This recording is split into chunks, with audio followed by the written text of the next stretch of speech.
magpabasa ng story bago kami matulog. So, gusto ko lang i-share sa inyong lahat. Okay? Bible stories from the New Testament. Okay? Simulan na natin.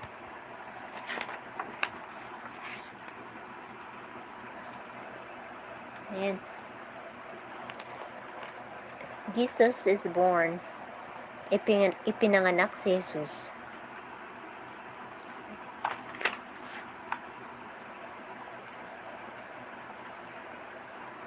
Jesus is born.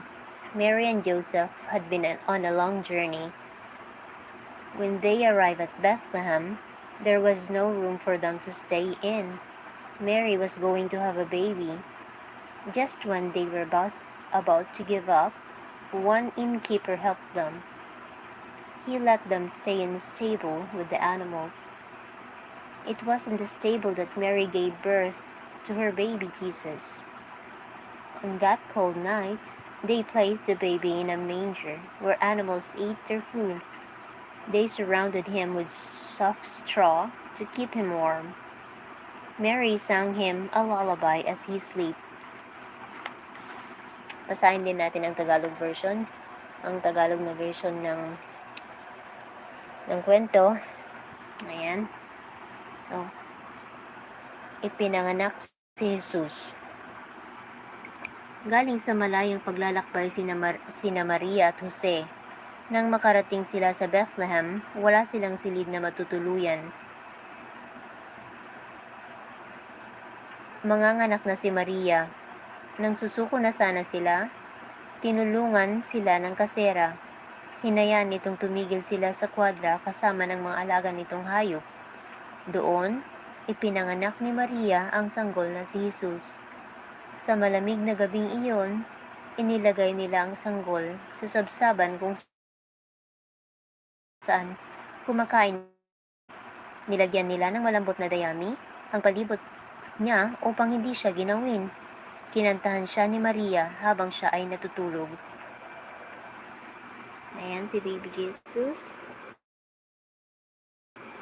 Okay, ito na tayo sa sunod na kwento. Tutuloy natin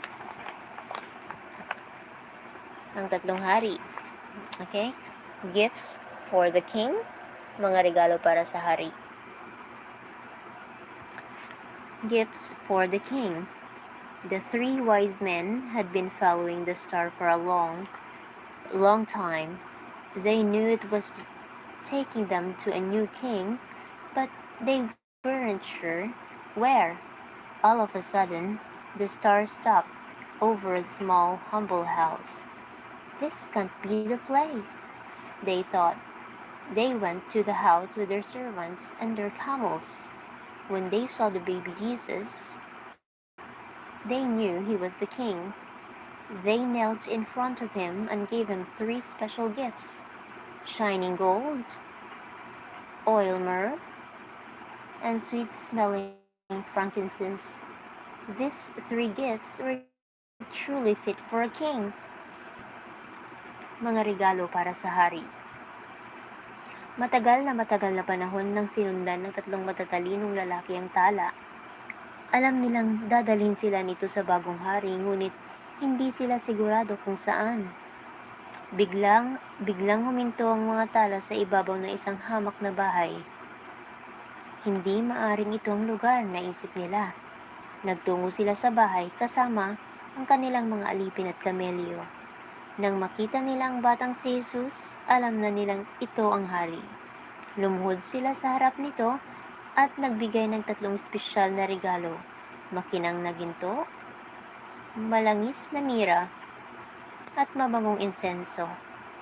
Ang tatlong regalong ito na bagay para sa isang hari. Ayan. Tapos na ang pangalawang kwento. Ito na tayo sa pangatlo. So, baby Jesus at the temple. Ang sanggol na si Jesus sa templo. Ayan. Okay? Baby Jesus at the temple. When Jesus was still a little baby, His mother and father took him to the temple so that he could be presented to God.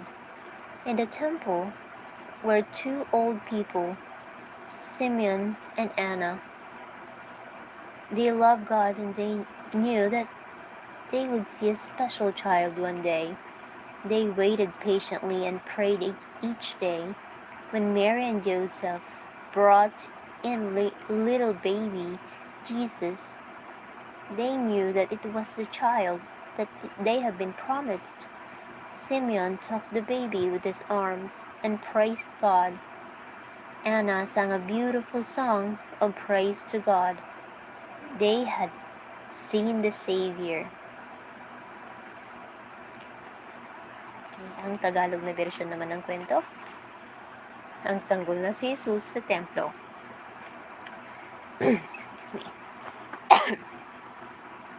Ang sanggol na si Jesus sa templo.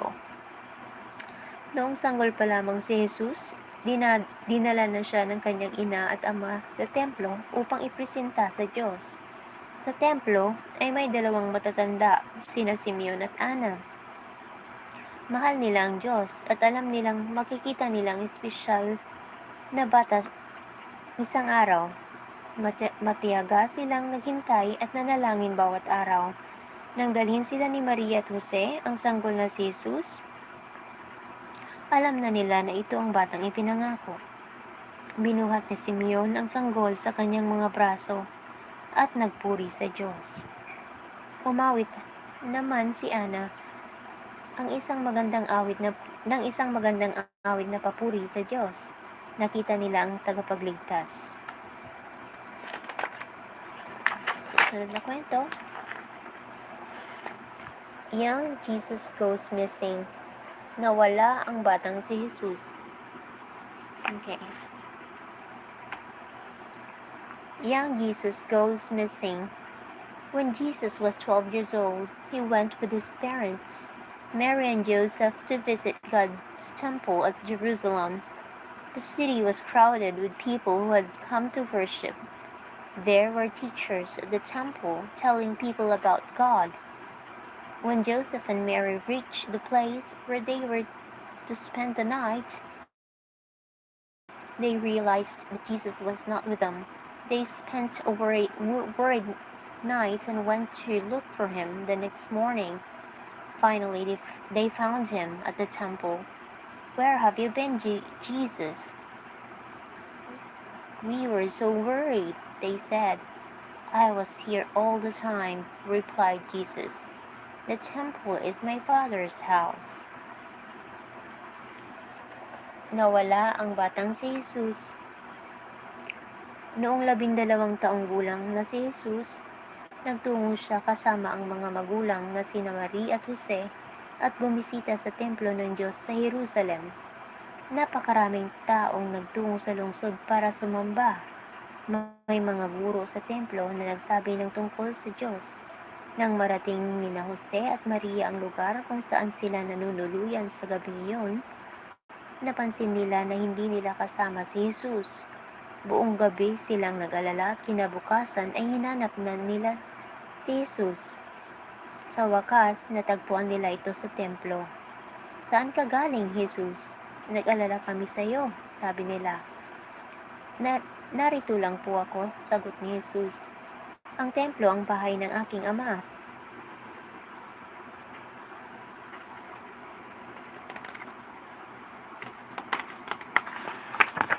Tatapusin natin lahat ng kwento para isahan lang. Okay.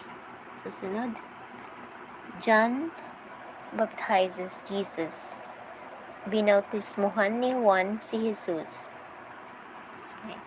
Simulan na natin. John baptizes Jesus. Who was this man who was walking about and teaching people? Everyone wondered who Jesus was. He had come to John the Baptist at the river Jordan, so he would be baptized by him. When he came out of the water, a beautiful white dove had appeared overhead. The dove came down and landed on Jesus. John heard a voice saying, "This is my son. I am pleased with him." Binautismuhan ni Juan si Jesus. Sino ang lalaking naglalakad-lakad at nagtuturo sa mga tao? Lahat ay nagtataka kung sino si Jesus.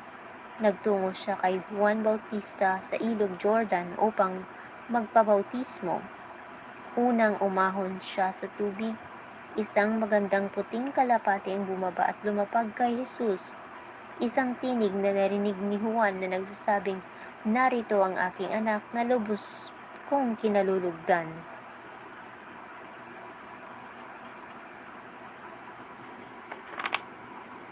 Sunod.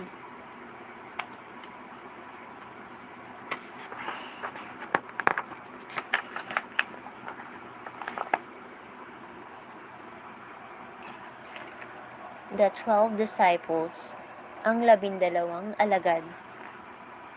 The 12 disciples. Jesus knew that his work was important. He knew that he would need people to help him with his work. So he began selecting friends to help him. He chose 12 of them. They all did different jobs. Some were fishermen and others tax collectors. They left their families to follow Jesus. They learned from him. Jesus told them that they would help. They knew they had to work hard. They had hard work to do. They witnessed many wonderful events with Jesus. He taught them how to live and how to pray. They had a lot to learn and Jesus helped them. Ang 12 alagad. Okay. Alam ni Jesus na mahalaga ang kanyang trabaho. Alam niyang kakailanganin niya ang mga taong makakatulong sa kanya. Kaya naman nagsimula siyang mamili ng mga kaibigang magiging katulong niya. Namili siya ng 12. Iba-iba ang kanilang mga trabaho. Yung iba ay mangingisda, at ang iba nangungulekta ng buwis. Iniwan nila ang kanilang mga pamilya upang sumunod kay Jesus. Natuto sila mula sa kanya. Sinabi ni Jesus na sila ay tumutulong din. Alam nilang may mahirap na trabaho silang kailangang gawin. Nasaksihan nila ang kamangha-manghang mga pangyayari kasama si Jesus. Itinuro ito kung paano mabuhay at paano manalangin. Marami silang nalaman at tinutulungan sila ni Jesus. Okay.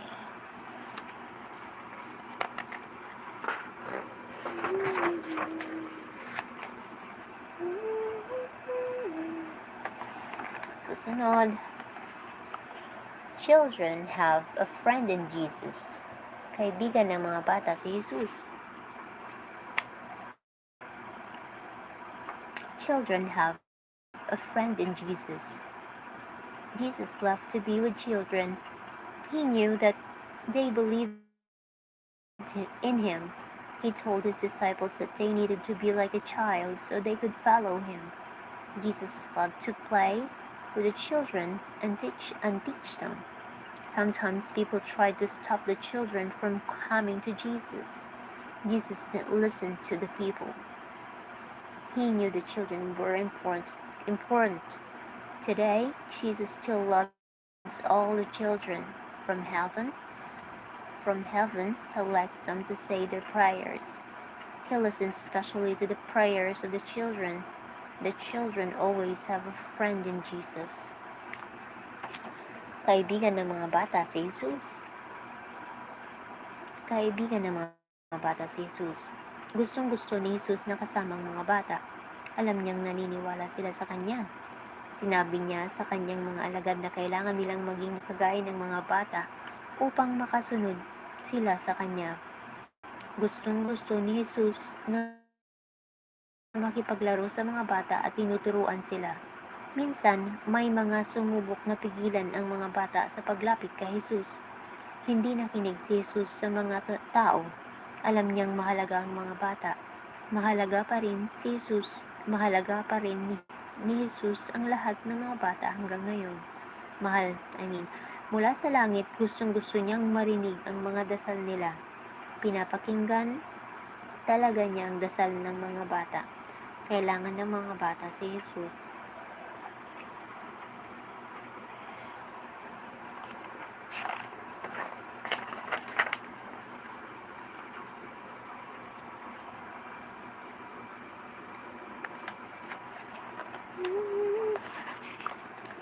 Jesus changes water to wine. Ginawa ni Jesus na maging alak ang tubig. Jesus was a guest at a big and beautiful wedding. There were lots of fun, joy, and laughter. It was a very special party. During the meal, the servants ran out of wine. They didn't know what to do. The boss would be angry. They asked Jesus for help. Jesus told them to fill up the jars with water to the brim and then offer some to the boss. The servants did as Jesus said. The boss tried the liquid from the jar. The water had changed into wine. This wasn't just any wine. It was the best wine in the world. Ginawa ni Jesus na maging alak ang tubig. Bisita si Jesus sa isang malaki at magandang kasalan. Maraming kasayahan, ligaya at tawanan. Isa iyong napaka-espesyal na handaan.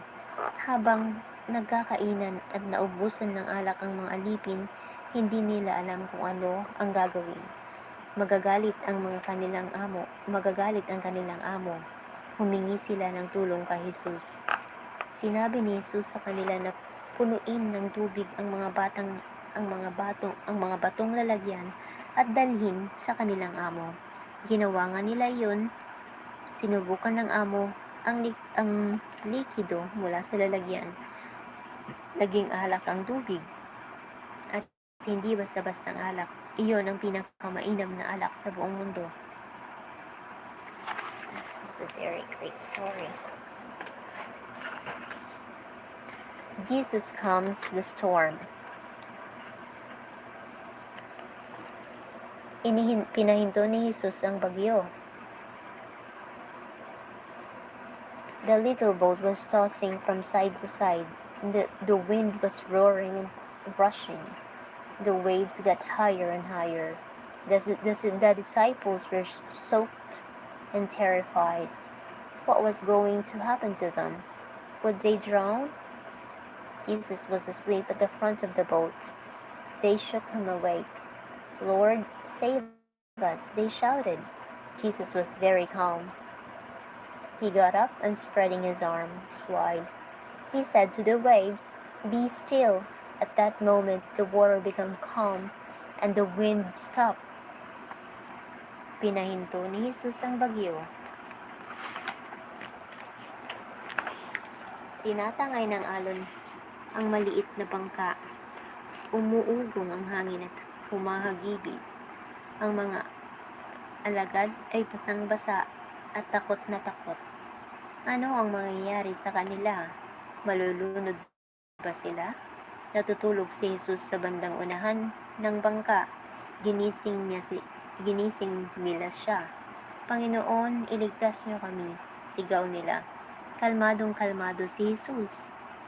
Tumawa siya at nakaunat ang mga braso ng malapad.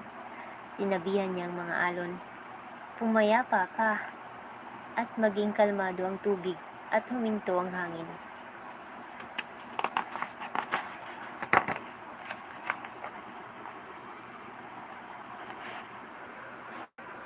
Jesus, the healer. Si Jesus ang manggagamot. Jesus the healer. Everyone knew that Jesus was able to heal people. They all wanted to be healed by him. People came to him from all over the place.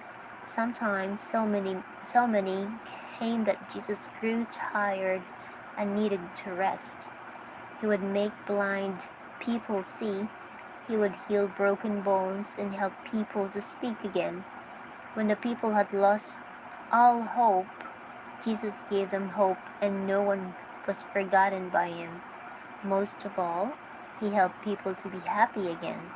He wanted to show them that God loved them. When he healed them, people praised God joyfully. Si Jesus ang manggagamot. Alam ng lahat na kaya ni Jesus na manggamot ng mga tao. Lahat sila ay gustong mapagaling niya. Nagpuntahan sa kanyang mga tao mula sa lahat ng lugar. Minsan sa sobrang dami ang dumadating na napagod si Jesus at kailangan niyang magpahinga. Ang mga bulag ay nakakita, ginamot niya ang mga baling buto at tinutulungan ng mga tao na magsalita.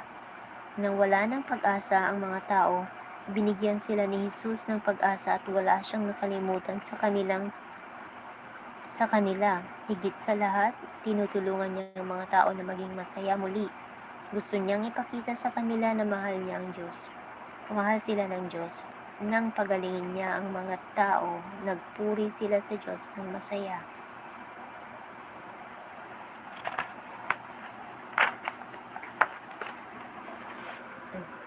A lesson from the birds. Isang aral mula sa mga ibon. Jesus wanted to teach people about how much God loved them and cared for them. He made them look at the birds flying through the sky. They build their nest and they collect food. They look after their feathers and they take care of their little chicks. They look for food all over and always return to the nest. In the winter, God gives them warm feathers. Summer, He gives them cool water. He gives them twigs for the nest and berries to eat. Just as God cares for them, so He cares for us all. Isang aral mula sa mga ibon. Gusto ni Jesus na ituro sa mga tao kung gaano sila kamahal at kinakalingan ng Diyos. Pinatingin niya ang mga ito sa maliit na ibon na lumilipad sa langit. Bumuo siya ng mga pugad at nangunguha ng pagkain. Iningatan nila ang kanilang mga balahibo at inaalagaan ng maliit na ibon. Naghahanap sila ng pagkain sa lahat ng lugar at bumabalik sa pugad kapag taglamig at binibigyan sila ng mainit na balahibo sa tag-araw. Binibigyan sila ng Diyos ng malamig na tubig. Binibigyan sila ng Diyos ng pugad at prutas na makakain. Gaya kung paano nangangalaga ang Diyos sa mga ibon, ganon din siya nangangalaga sa atin.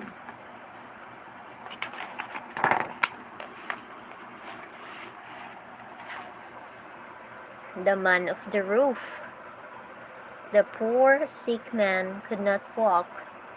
He had to be carried to his friends on a stretcher. They wanted to take the man to Jesus, but the crowd was too big for them to push through. So they climbed up to the top of the roof of the house, and Jesus was in. They moved the straw from the roof and they lowered down the man. Jesus got quite a shock seeing the man. He knew the man's friend had real faith. He said to the man, "Get up, your faith has healed you." The man got up and walked. Ang lalaki sa bubong. Ang kawawang may sakit na lalaki ay hindi makalakad. Kinailangan siyang buhatin ng kanyang mga kaibigan sa higaan. Gusto nilang dalhin ng lalaki kay Jesus, ngunit masyadong maraming tao na kailangan nilang lampasan. Kung kaya umakyat sila sa taas ng bubong ng bahay na kinaroroonan ni Jesus, iniusod nila ang mga tuyong dayami sa bubong at ibinaba ang lalaki. Nagulat si Jesus na makita ang lalaki. Alam niyang may tunay na pananampalataya ang mga kaibigan nito. Sinabi niya sa lalaki, "Bumangon ka, pinagaling ka ng iyong pananampalataya." Bumangon ang lalaki at naglakad.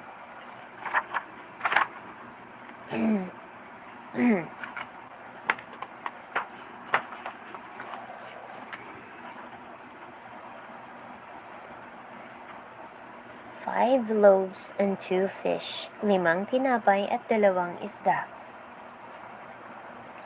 So many people were following Jesus that he was beginning to worry about them. He wondered why something they could all find something to eat. They would be very hungry. He asked his friends if they had any food, but they didn't have any. Then a small boy came towards Jesus. He had his lunch with him and offered it to Jesus. He had 2 little fish and 5 loaves of bread. That won't go very far, the disciples thought. Jesus took the bread and the fish and started to hand it out. All of the people got enough to eat. It was a miracle. Napakaraming Napakaraming taong sumusunod kay Jesus na nagsisimula na siyang mag-alala para sa kanila. Nag-isip siya kung paano sila makakahanap ng makakain. Nagutom sila ng sobra. Tinanong niya ang mga kaibigan kung may dala silang pagkain pero wala sila kahit ano. Pagkatapos ng isang maliit na batang lumapit kay Jesus, mayroon siyang 2 maliit na isda at 5 tinapay. Hindi iyon magkasya. Alam ng mga alagad. Kinuha ni Jesus ang tinapay at isda at nagsimulang ipinamigay ang mga iyon. Lahat ng tao ay nakakain ng sapat. Isa yung himala.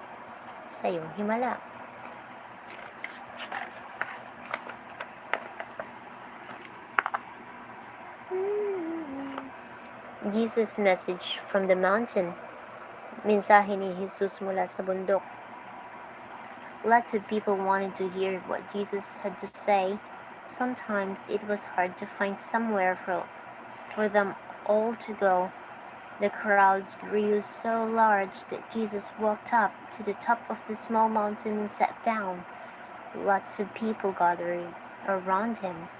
They sat in groups and waited for Jesus to speak. They stopped all they were doing because they wanted to hear what he had to say. Jesus had a simple message for them, and they were to love God. To do this, they had to be kind and loving to one another. Napakaraming taong gustong makarinig ng sasabihin ni Jesus. Minsan, nagpakahirap maghanap ng lugar para pwestuhan nila. Mas dumami pa ang mga tao kung kaya lumakad si Jesus sa ibabaw ng isang maliit na bundok at naupo.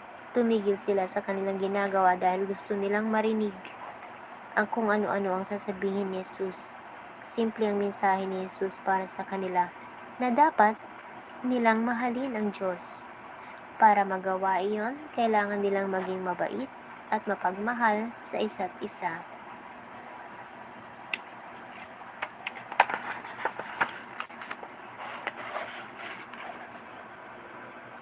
The Good Shepherd, ang mabuting pastol.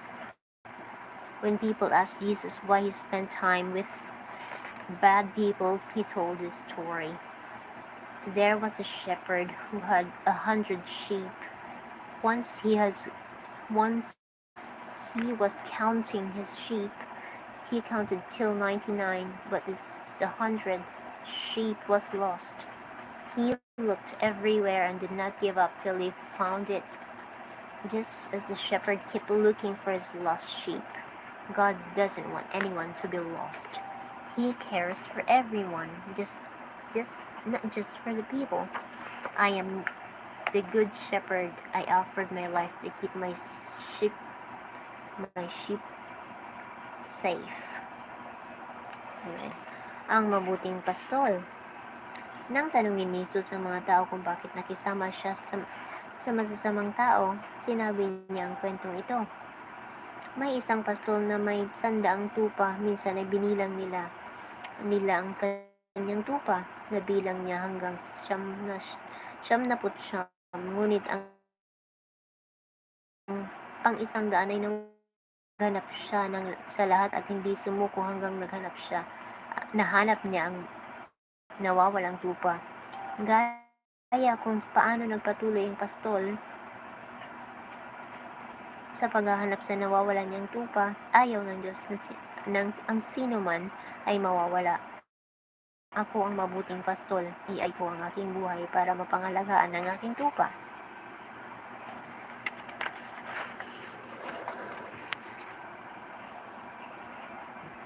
The Good Samaritan. Ang mabuting Samaritano. Who does God want us to help? Only our friends and the people we know? Jesus told the story. A man was once attacked by thieves who left him wounded by the road. A priest was passing by, but he crossed over to the other side. He did not want to help. Then a Levite came along and he also crossed the road. He didn't want to help. Finally, a stranger from another country, Samaria, came.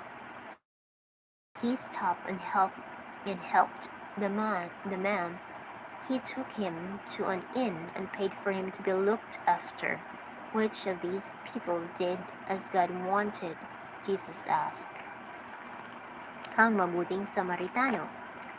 Sino ang gusto ng Diyos na tulungan natin? Ang mga kaibigan lang ba natin o ang mga taong kilala natin? Sinabi ni Jesus ang kwentong ito, isang lalaki ang inatake ng mga magnanakaw at iniwang sugatan sa tabi ng daan. Isang pari ang napadaan ngunit tumawid siya sa kabila. Ayaw niyang tumulong. Pagkatapos ng isang Levita ang tumawid at dumating, ayaw din niyang tumulong. Sa wakas, isang dayuhan mula sa ibang bansa sa Samaria ang dumating. Huminto siya at tinulungan ng mga lalaki. Dinala niya ito sa isang bahay panuluyan at nagbayad para matingnan ito. Sino ang taong ito? Sino sa mga taong ito ang gusto ng Diyos? Tanong ni Jesus.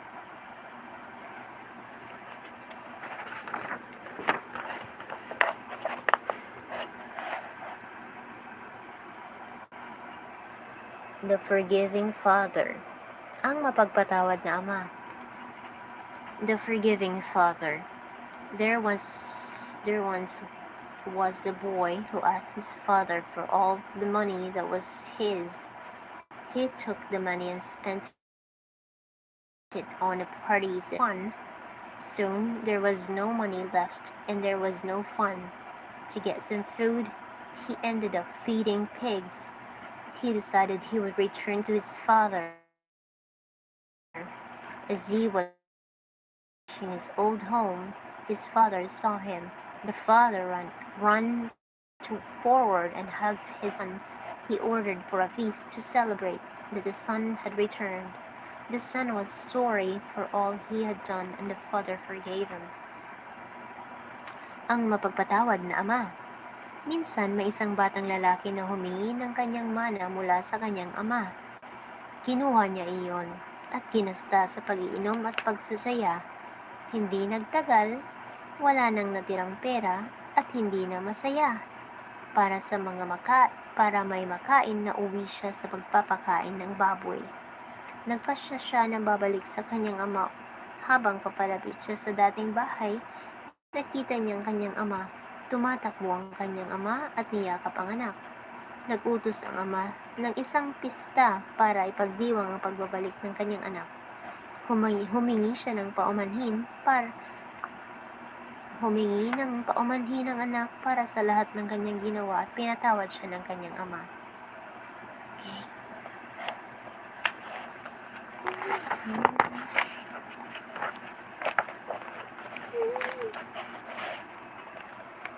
Giving thanks, pasasalamat.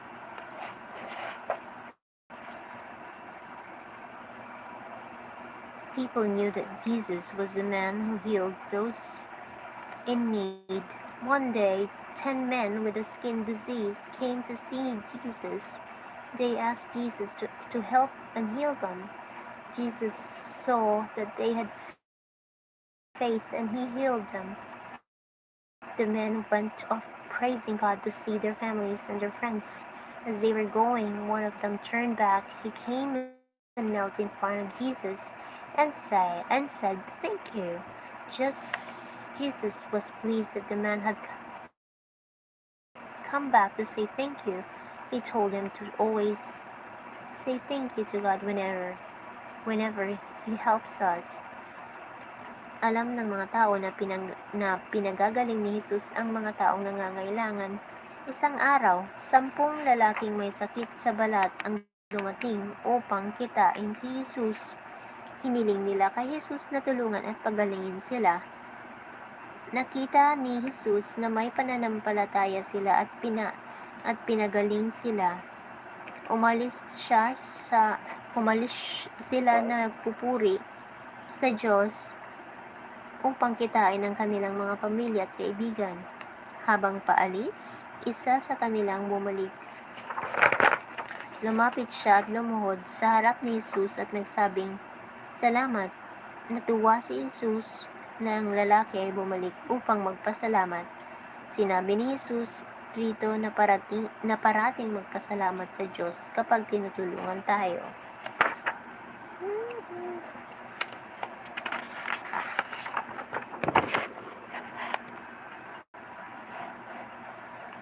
Zacchaeus in the tree. Si Zacchaeus sa puno. Zacchaeus wasn't sure he wanted to meet Jesus, but he was curious about him.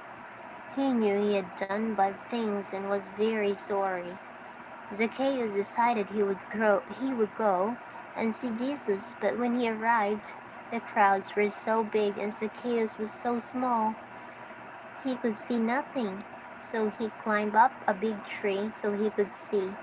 Just then Jesus passed by and looked up and saw little Zacchaeus. Jesus called up to Zacchaeus.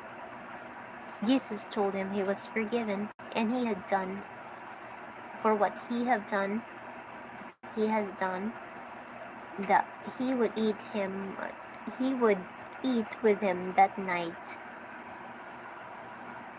Si Zacchaeus sa puno. Hindi sigurado si Zacchaeus kung gusto ba niyang makilala si Jesus. Pero gusto niyang mag-usisa tungkol sa lalaki. Alam niyang marami siyang nagawang mga sasamang bagay at nagsisi siya. Nagpas siya si Zacchaeus na pumunta siya at tingnan si Jesus. Pero nang makarating siya, napakarami ng tao at maliit si Zacchaeus, kaya wala siyang makita. Kaya umakyat siya sa malaki at mataas na puno upang makita ang mga pangyayari. Noon naman dumaan si Jesus, tumingala siya at nakita na ang maliit na si Zacchaeus. Tinawag ni Jesus si Zacchaeus. Sinabi ni Jesus na pinapatawad siya sa lahat ng kanyang nagawa at magkasalo silang kakain ng gabing iyon.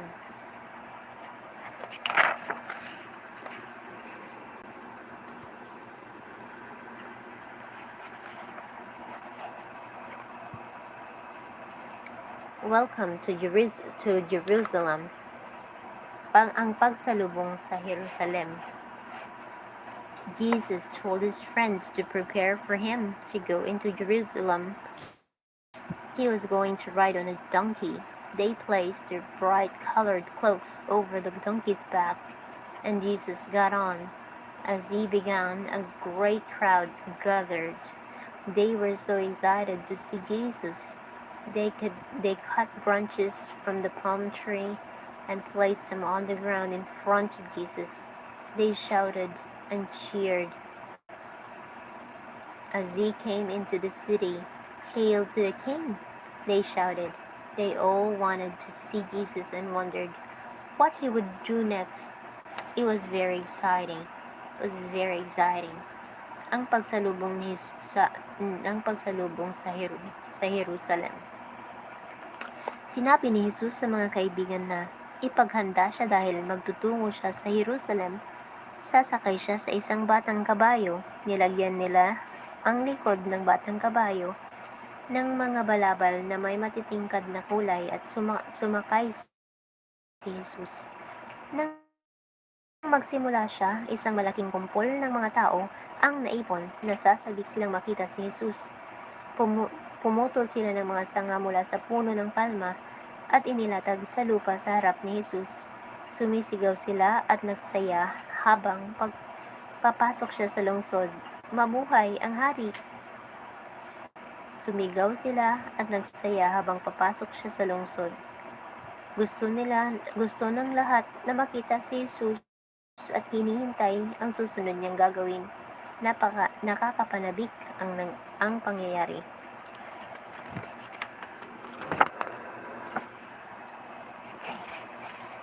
The Last Supper, ang huling hapunan. Jesus gathered his friends for a special supper. He knew he would be leaving them soon and wanted to give people something to help them remember.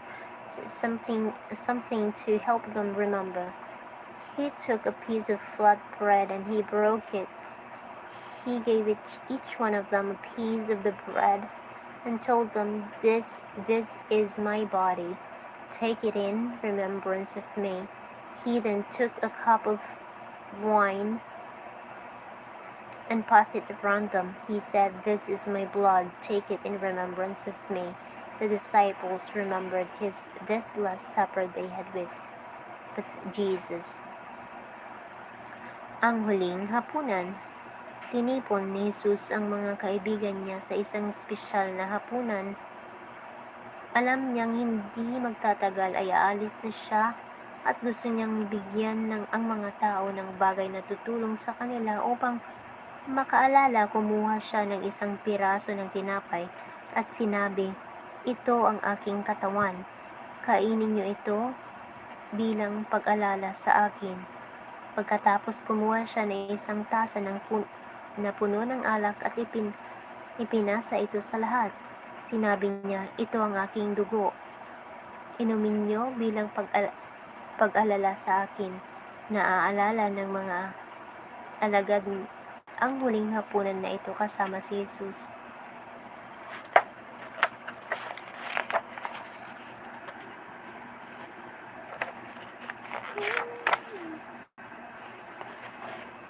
A sad day, isang malungkot na araw.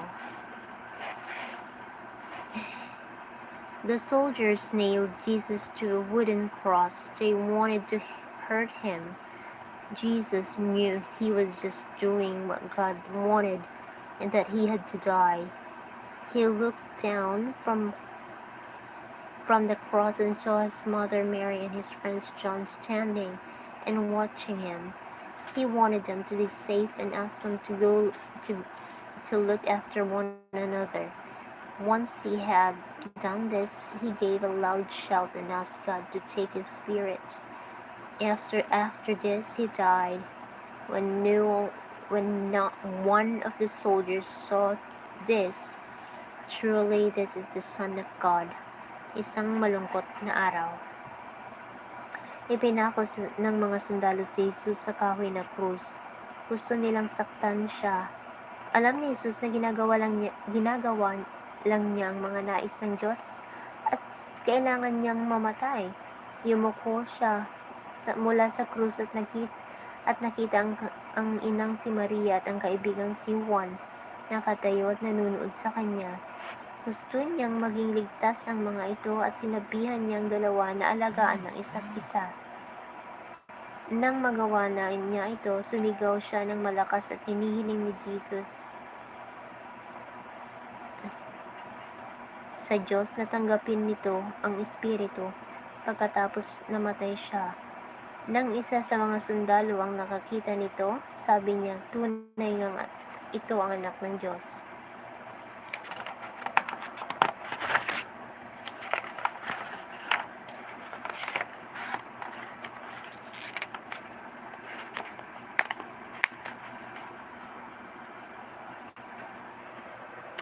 Jesus rises. Nabuhay muli si Jesus. 3 days had passed since Jesus had died on the cross. Jesus' friends were very sad. One of them, Mary Magdalene, decided to visit his tomb. When she arrived, she got a shock. The stone that had been over the entrance to the tomb was rolled away. There was no entrance to the tomb. There was no sign of Jesus' body. Mary began to cry. She did not know where Jesus was. Just then, she saw an angel who said, "Don't be afraid. God has brought Jesus back to life." Mary was overjoyed to this and wanted to tell his friends. Nabuhay muli si Jesus. 3 araw ang lumipas mula nang mamatay si Jesus. Malungkot na malungkot ang mga kaibigan ni Jesus. Isa sa kanila, si Maria Magdalena, ang nagpasyang dumalaw sa libingan. Nang dumating siya, nagulat siya. Ang batang dating nagtatakip sa pasukan ng libingan ay nakausod paalis. Walang sinyalis ng katawan ni Jesus. Pagkatapos niya, isang anghel na nagsabing, "Huwag kang matakot." Binuhay muli ng Diyos si Jesus. Tuwang-tuwa si Maria sa nalaman at tumakbo para sabihin sa kanyang mga kaibigan.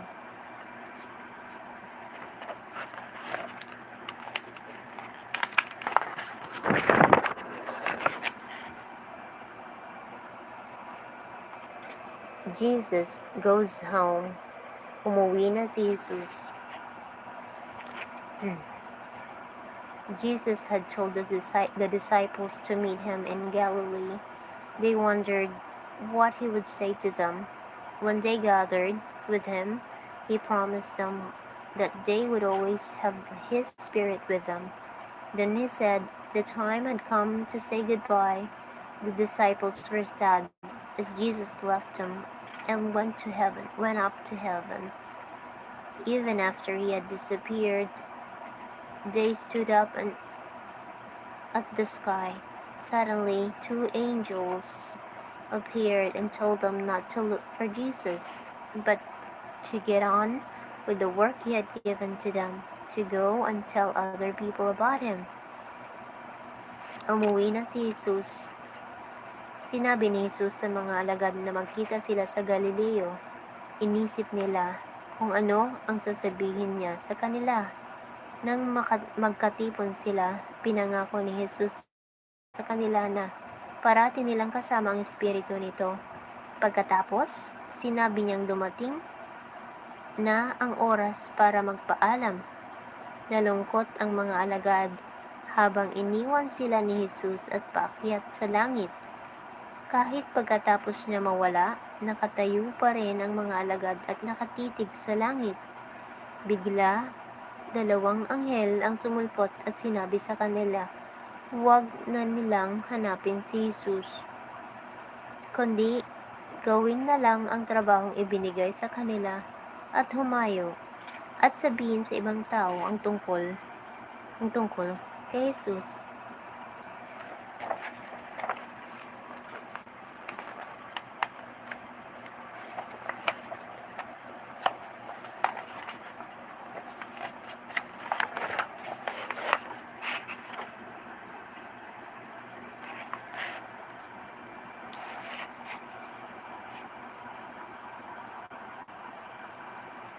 The flames of fire, mga ningas ng apoy.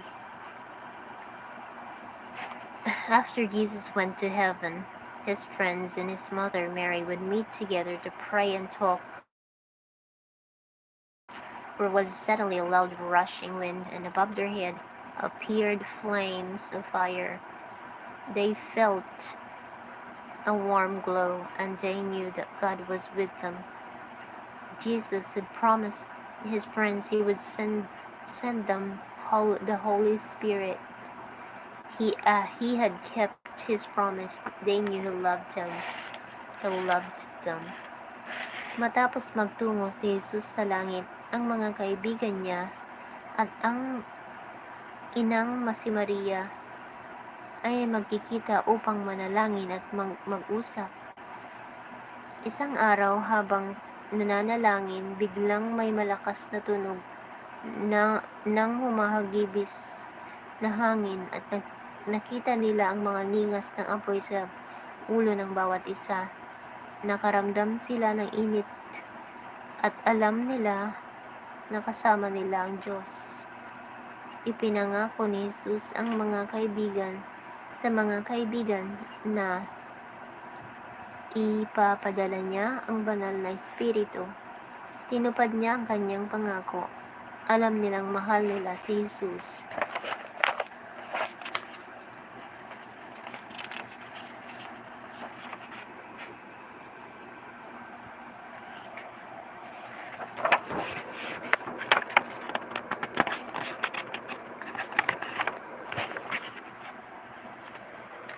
The disciples spread the word.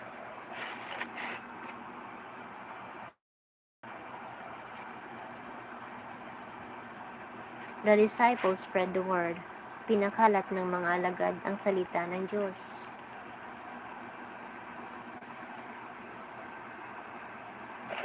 The disciples went out and told people about Jesus. They traveled long distances. They told people that God loved them. People loved them to listen to their stories, and when they believed, they were baptized. Christians gathered to listen to stories about Jesus. The message of Jesus changed the lives of the people who heard. They knew it was a great gift from God to them. The disciples worked very hard so that people would know about Jesus. Some of them wrote down the stories they knew, and this became the Bible we have today. The Bible is a very special book. Pinakalat ng mga alagad ang salita ng Diyos. Humayo ang mga alagad at sinabi sa mga tao ang tungkol kay Jesus. Nagbiyahe sila ng malayo. Sinabi nila sa mga tao na mahal nila ang Diyos. Gustong-gusto ng mga tao na nakikinig sa kanilang mga kwento. At nang mananampalataya sila, nabautismuhan sila. Nagtipon ang mga Kristiyano upang makinig sa mga kwento tungkol kay Jesus. Ang mensahe ni Jesus ang bumago sa buhay ng kanilang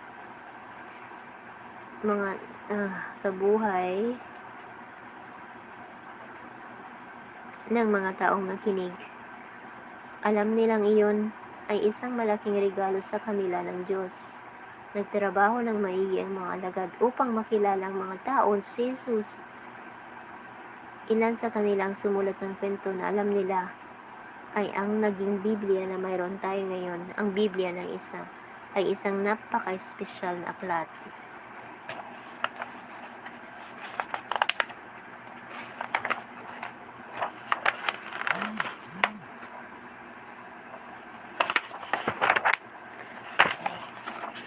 Panghuli na.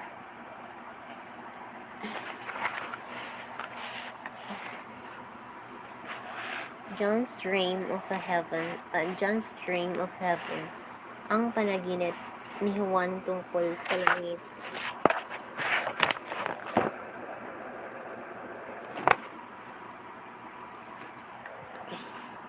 Last, John's Dream of Heaven. A follower of Jesus called John was sent a dream by God. It was a dream about heaven. John knew heaven was a special place. In heaven, he saw lots of people, men, women, and children, all dressed in white. They were worshiping God. Some of the people were carrying palms in their hands, which they waved. He also saw angels and many beautiful things. The people were all singing and praising God. This is what people will do in heaven. It's the time to praise God forever. Heaven is a wonderful place to be with God. Ang panalangin ni Juan tungkol sa langit.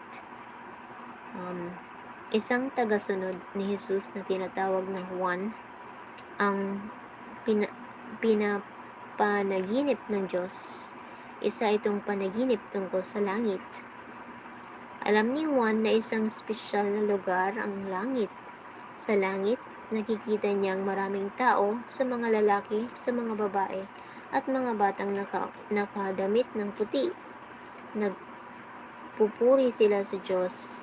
Nakita niya rin ang mga anghel at marami pang magagandang bagay. Ang mga tao ay umaawit at sumasamba sa Diyos. Iyan ang mga gawain ng tao sa langit. Isa iyong panahon para purihin ang Diyos habang buhay. Ang langit ay isang kamangha-manghang lugar upang makasama ang Diyos. So, natapos na tayo. So, napakagandang istorya. Napakagandang aklat para sa mga bata. So, ilang kwento, mayroon ang librong ito. Check natin. Look. 1, 2, 3, 4, 5, 6, 7, 8, 9, 10, 11, 12, 13,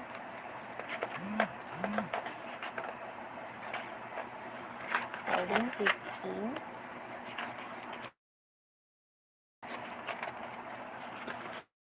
16, 17,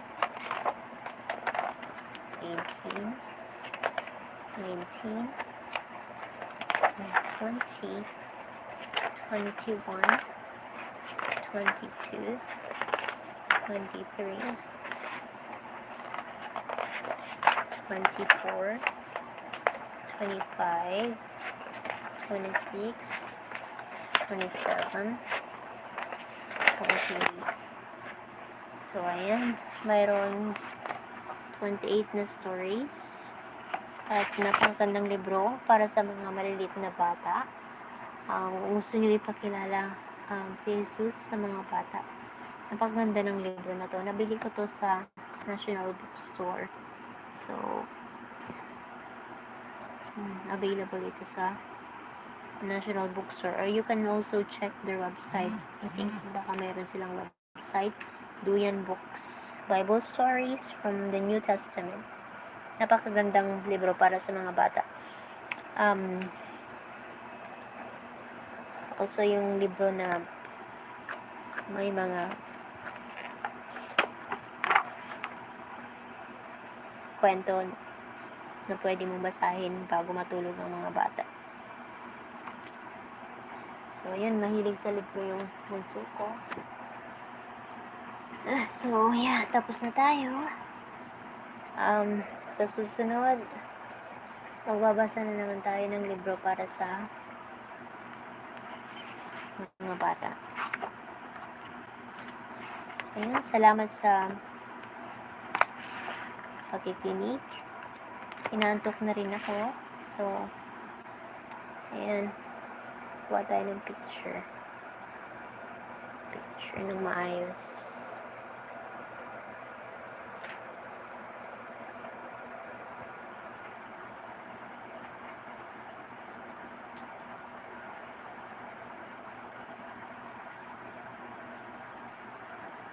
Ano yun?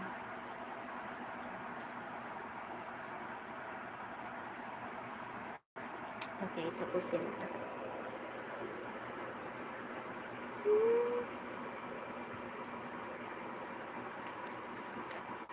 Nga palang libro pala na ito, kukulayan pa namin ng anak ko. Hindi pa yung mga characters, Bible characters. Sa susunod na namin gagawin yun. So, inuna ko lang basahin na yun. Ayan. So, ayun. Maraming salamat sa pakikinig. So, God bless.